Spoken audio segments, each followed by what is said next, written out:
একটি ছোট গ্রামের নাম ছিল শান্তিপুর। সেখানে রফিক নামে এক গরিব কিন্তু পরিশ্রমী ছেলে বাস করত। তার পরিবার খুবই কষ্টে দিন কাটাত, তবুও রফিক কখনো আশা হারায়নি।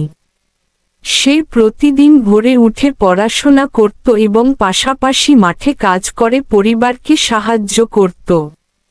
একদিন স্কুলে শিক্ষক একটি প্রতিযোগিতার ঘোষণা দিলেন।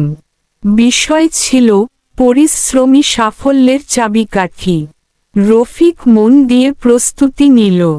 রাত জেগে সে লিখল তার জীবনের অভিজ্ঞতা নিয়ে একটি রচনা। প্রতিযোগিতার দিন সে খুব নার্ভাস ছিল, কিন্তু সাহস করে মঞ্চে উঠে নিজের লেখা পড়তে শুরু করল। তার কথাগুলো এত সত্য আর হৃদয়স্পর্শী ছিল যে সবাই মুগ্ধ হয়ে গেল। কয়েকদিন পর ফলাফল প্রকাশ হল। রফিক প্রথম স্থান অর্জন করল।